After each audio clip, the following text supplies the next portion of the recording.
If this is your first year teaching, or if you're going to be starting teaching, here are some things you need to know. Now, to be honest with you, some of this you may not want to hear, but this is stuff I wish I heard and knew when I started teaching 21 years ago. I am ready. I am so ready.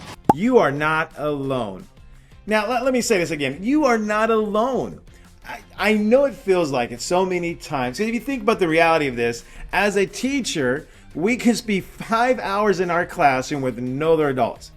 Not many other professions out there are you by yourself with not many other adults around. Now, Chris, of course, you see him at the teacher meetings and maybe in the lunchroom. That's only for small little snippets. But the reality is, for about 5 hours a day, you are alone with these kids. And if you are struggling in the classroom, if there are behaviors problems going on, and you're having trouble implementing the lesson, and students seem to be out of control, and then you're just feeling overwhelmed by all the grading and everything else, it is easy to think it's got to be me. It's easy to think that, oh my gosh, no one else is going through this. What is wrong with me? And I'm telling you right now, doing this 21 years, I've talked to, I don't know, hundreds of different teachers.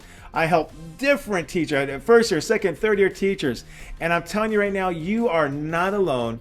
Everybody is struggling. Even us seasoned teachers are struggling many times. So with that in mind, just know you are not alone and that we can figure anything out together. Your goal for the first year teaching should be survival. That's it. It's kind of sad, isn't it? I'm not sure if that's depressing or not. But in all honesty, that should be your goal, is survival.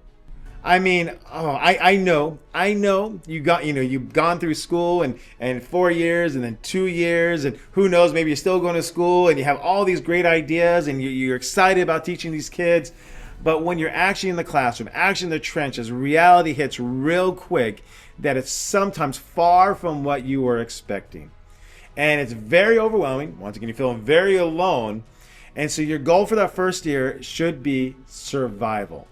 I cannot tell you how frustrating it is to hear administration. Oh, this drives me nuts. This is going on. All throughout my year, I've seen this, where they focus on different things. So, for example, they may focus on academics. We would like everybody to use this academic language. We like to have students do this together. We like to have, standards met right here. And they give you all these ideas of what they want.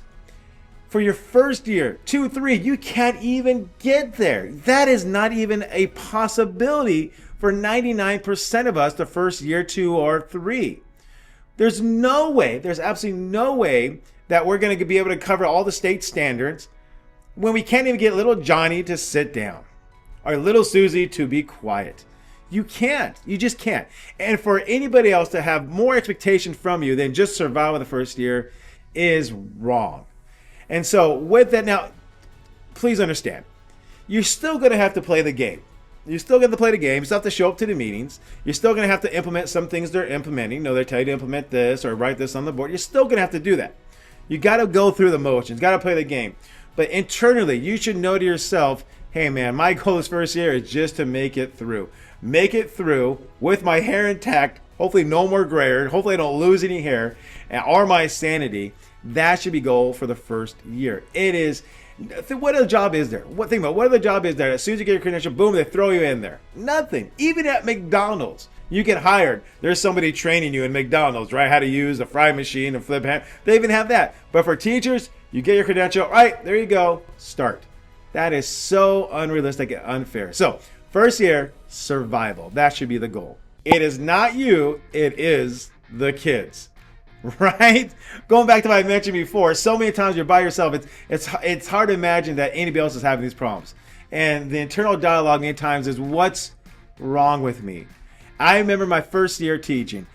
That is how I felt. I felt alone, and what is wrong with me? I didn't understand it. These students, I spent all my time lesson planning and creating these great lessons, and I was so excited about it. And I go to implement, and these kids just do not listen. And now they're not listening, they're disrespectful, they're defiant, and the list goes on and on. And I think to myself, what's wrong with me? What am I doing wrong? And the reality is this: it is not you, it is the kids. Now, when I say that, let me kind of phrase it this way. The behavior of, I would say, 90% of students can be very bad. Very disrespectful, not working, defiant, disruptive, complaint, you name it, right? 90% of students can easily fall into that category. And so if you're coming with the idea that every student's gonna be excited about learning, it's just not gonna happen. It is them and not you. Now I'm gonna throw a little caveat here. Here we go, a caveat. The good news is you actually will find out that you do have control of much of their behavior. Now we'll say that for some other video. We won't go into depths of that. But for now, if you feel discouraged and you're like, what's wrong with you? Just know you are exactly where 90% of the teachers are at when they first come into this profession.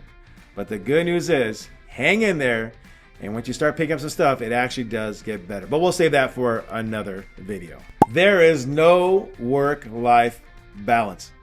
Oh, please don't come at me for this one. Please don't shoot me for this one.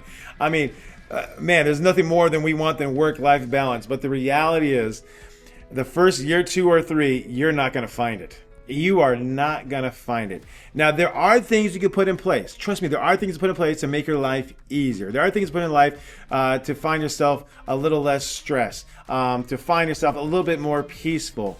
But man, this job is going to take it out of you. For the first couple of years, this job is going to wear you down. Going back to what we talked about, almost every job you kind of have this training period. But teaching, yeah, not so much. You get thrown right to the wolves from the very beginning. And the other thing to keep in mind is this. I'm not sure if you've ever heard the 10,000 rule. It takes 10,000 hours to become proficient or master or really good at something. So if you're a teacher, what you're going to find, and I did the math on this, that's kind of how nerd I am. I did the math. It's about 7 years. It's going to take you about 7 years of teaching before you become really proficient or really good at teaching. Now that may sound like a long time, and for me, that's pretty much right on what it took. But each year gets a little bit better, and each year as it gets a little bit better, you get a little bit better, and eventually get to the point where you feel comfortable in the classroom. I mean, all the way comfortable in the classroom. But that happens over time. But as you're putting those hours in, you're going to find yourself out of balance. You know, you're always told, don't take work home with you. But as a teacher, I mean, I would love to tell you don't do that. But realistically speaking, the first year, 2, 3, as you're building up your collections of lessons, as you're learning things, as you're noting things, as you're changing things, you're probably going to have to do that. Now, don't go to the extreme. Here's the thing. It's a fine thing. You got to be able to do it to the point where you don't get burned out. So you got to find how far you can push yourself without getting burned out. But a realistic expectation is this, that as a first year, second, third year teacher, you are going to have to take stuff home and you're going to have to work on things. And the other part of it is this, that you actually might like doing that. Some people do. I did for a while there too as well, right? And the other part of it, even beyond that, even beyond the planning and the grading, is this. You get to a point where you can't not think about what's going on in the classroom. You'll be at home taking a shower and you'll start thinking about, oh, I should have done this today. Or I wonder if I do a lesson like this tomorrow. Or, you know, hey, I wonder if I said this to the student, if they would have responded differently. It's hard to shut that off. And it's going to be like that for a little bit. So if it is, do not beat yourself up. Do the best you can to try to balance it all without getting to the point you're burned out. But first couple years, just know you're going to feel out of balance. You are going to be tired. Oh, man. Now, kind of go along with what we just talked about, that balance thing. It's hard to find the balance. You're going to be taking a lot of stuff with you. You're going to find yourself feeling like sometimes you have no real time to recuperate. But the only really, really good thing about teaching, of course, is we have those breaks. And so those are the moments, I'm telling you, when teachers come to the breaks, man, you're going to find yourself just cherishing those breaks. And that's what's going to give you the energy to keep going. But as teachers, it is very tiring. Like I mentioned, it's hard to turn it off your thinking. It's hard to turn off, planning, think about how you respond to students and everything else of that sort. So it's hard to turn that part off. And that's going to add to your tiredness. But I remember there's only the 2 most tiring times in my life. The first one was having a newborn.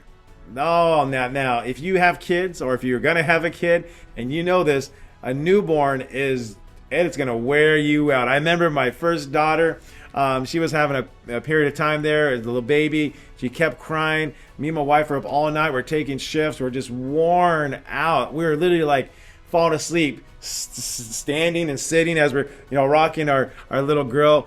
Hey man, I was never more tired than I was having a newborn. But the second most tired I've ever been is when I was a new teacher.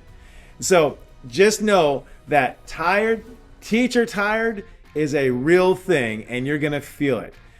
But when those breaks come, that is when you need to find a time to re-energize. Give yourself time to get better. Give yourself time. Be patient with the process. Be patient with yourself. Give yourself time to start learning and start building upon 1 month to the next month, from 1 year to the other year. Now, I don't know if this is going to be good news for you or bad news for you, but here's the statistics I always talk about, and it goes like this, that 44% of the teachers will quit by year 5. 44%. That means almost half the teachers quit by year 5. That just tells you how hard the job is. That just tells you how stressful it is, how much you're going to be out of balance, how tired you're going to be, and you add all of those things together, it is hard to stay in the game. Very hard to stay in the game. But here's the great news that I get from that. If you're able to stay in the game and build upon 1 year from the next, 1 year from the next, you start getting a little more energy, you start getting a little more excited, you start getting a little more history behind you, you start getting a little more experience. By year 5 or so, things start to plateau out. And by year 5, things start to plateau out. And pretty much from year 5 to retirement, it stays pretty even. And so what that tells me is this. The first 5 years are extremely hard in teaching. Be patient with yourself. Give yourself time. But if you make it past year 5 and you get towards that 7 mark, where you really start really getting good, that is the place you are going to love as a teacher. So with that said, give yourself a little bit of time, make it to year 5, learn from your mistakes, build upon your strengths, learn from your weaknesses, develop those, and stay in the game. And by year 5, 6, 7, man, it is going to be a great experience for you.